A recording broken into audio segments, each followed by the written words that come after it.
Hello and welcome to the Toffee Blues, your source for all things Everton, and welcome to the 24/7 news report.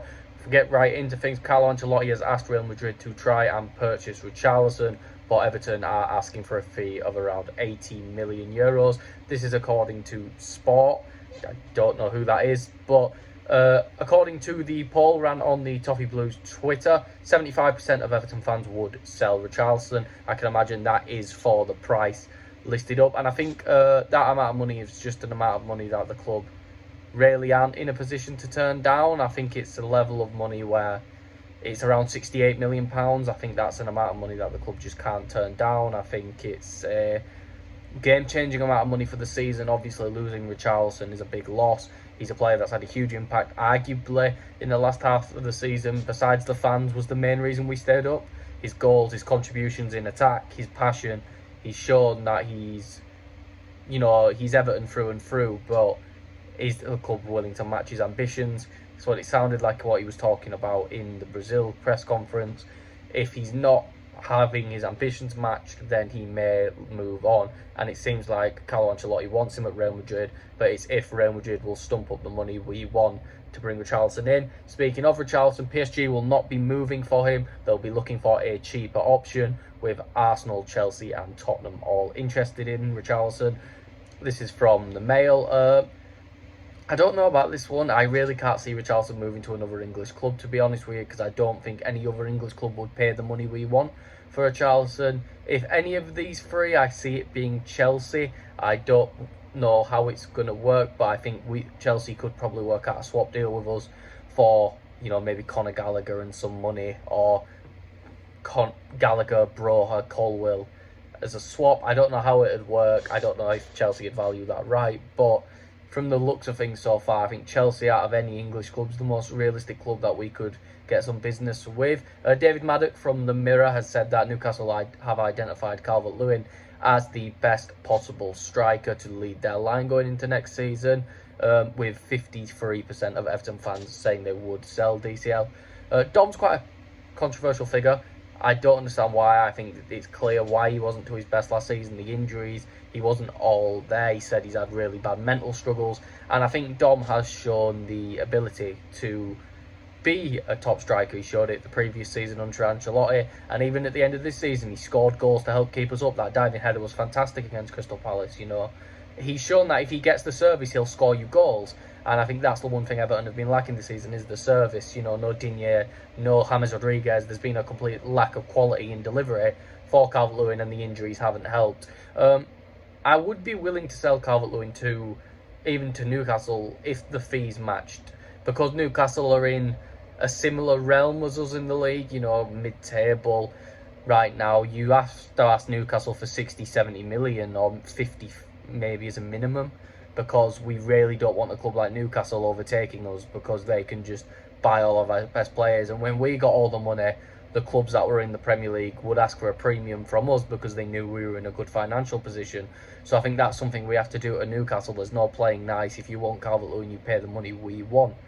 Greg Evans has said that Aston Villa did have an interest in James Tarkowski, but that has now died down and the move is unlikely. There's positive news. If you saw the stream with me, Owen and Paul, I almost got that wrong there. If you saw that stream with me, Owen and Paul, you see we're all big fans of James Tarkowski and what he could bring to the club. I think the thing is with Tarkowski is, I saw something rumored that he'd be willing to accept 85 grand a week. I think that's a decent wage. It's less than some of the centre-backs we've got on the books right now. And I think Tarkowski's leadership and overall defensive ability does offer a good platform, especially with his ability to lead a defensive line, considering we will possibly have a very young defensive line if Frank goes for something like Tarkowski, Godfrey, Mikalenko, and then Patterson. But this also could be Frank directing towards playing a back three. Tarkowski hasn't played a back three much. He's played some under Mike Jackson, but not much, so I think it'd be quite an interesting move. But hopefully this is something Everton can get over the line, because I think it's something that could really help improve the club. Manchester City have registered interest in Jared Branthwaite. This is according to the Mail. Sorry, not registered. They have an interest. It looks very similar to the John Stones thing, except, Stones was playing consistently for us in the Premier League. But, He's a young centre-back who Pep looks who he can mould, can play that ball-playing style, has a big physical presence if he bulks up a bit. You know, I can see why Manchester City are interested, but at the same time, I don't see Manchester City buying Jarrad Branthwaite. I think we should be asking for 30 million at a minimum for a club like Man City. They paid 40 million for Ake, who, yeah, is a better player than Jarrad Branthwaite, had a much more experience than Jarrad Branthwaite, but was also 24, 25 when they signed him. Branthwaite's 19 or 20 years old. We need to be keeping on to young, valuable assets like Branthwaite and helping build. Moving on, Everton are monitoring Manchester United midfielder James Garner's situation, who was just on loan at Nottingham Forest, helping Forest to gain promotion to the Premier League for the first time since, I believe, 1999 was the last time they were in the Premier League. I may be wrong there. Garner, 4 goals, 8 assists for Forest this season. A bit more of a deep line playmaker, but I think he has shown the ability to get forward for Forest this season. He's been willing to make those breaking runs forward.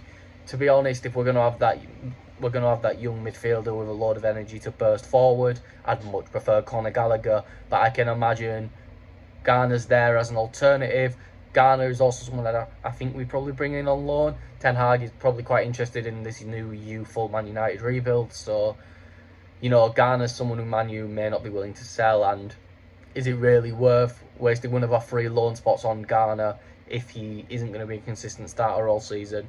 And I do believe Forest will be interested in taking him back where he can be promised first team football in a full Premier League season. Sticking with the Athletic, CSKA Moscow will not be signing Jean-Philippe Gbamin. They believe his lifestyle choices and his tendency to go out partying during his time in Russia is just too much of a problem for them, and they do not want to bring him in. And if that's what he's like, I understand playing in Russia is a completely different standard to playing in England, but even with the speeding incident and with a few others, the injury record, I just don't think Gbamin's a hassle we really want at the club. We can't probably promise him a lot of playing time as it is. We are, you know, looking around at other midfielders too, and I just think Gbamin's one we're going to have to move on from. There will be a club that's interested, even if we have to do a Schneiderlin-like deal and accept a lot less money to get rid of him. I just think his time at Everton has come to an end, if I'm honest with you. Now it's time for the double FA fines. FA slapping fines towards Everton because they're not happy that we're still in the Premier League. Richarlison has been charged with improper conduct after the flare incident at the Chelsea game. I don't even think it was a flare. I think it was a smoke bomb, and he threw it into the part towards the church, which doesn't usually have people sat in it. So, you know, are we surprised? No. He has till the 8th of June to respond, but he seems to have already responded on Twitter with the picture of him holding it, and he's going to get fined, isn't he? He should be able to appeal and get away with it, but you know what the FA are like when it comes to punishing clubs like Everton, and in Everton's situation. Frank has also been fined 30k for his comments against Liverpool after the Merseyside derby, or against the referees, I should say, even though it's been blatantly obvious for the entire second part of the season that the referees were absolutely abysmal. I'm not saying there was any sort of agenda against Everton, but I think it's clear as day that the referees are out of the depth in this league, and Frank is well within his rights to question that. And then we move on to our last bit of news for today's video. Alan Myers says that David Unsworth is being considered for the vacant Blackburn Rovers job. From what we've seen so far, it looks like they were interested in Duncan Ferguson too, but something has now come out saying that the interest in Duncan Ferguson was not actually true, or that Duncan Ferguson had never received contact from Blackburn Rovers. Unsworth's, I don't think he's a bad manager. I think he did a decent job with the under-23s, but I think his big problem was developing youth. He wasn't really an under-23s manager. He aimed to win games and not develop players, understandably. You know, he wanted to win games, but obviously the point of an academy system is to develop young players, something Unsworth wasn't really good at, and Blackburn have a very young squad. From what I've seen with the likes of Tyrese Dolan and Buckley, I believe, is another one. Bryson Diaz isn't too old himself. You know, there's a lot of players in that squad who are quite young and who are getting opportunities in that Blackburn squad. So I'll be very surprised if David Unsworth is given the job. Anyway, thank you all for watching this video. If you did enjoy it, please make sure to like and subscribe. Follow the Toffee Blues on Twitter and follow myself on Twitter at Callum 3. I hope you all enjoyed this video, and we will see you next time. See you later, guys.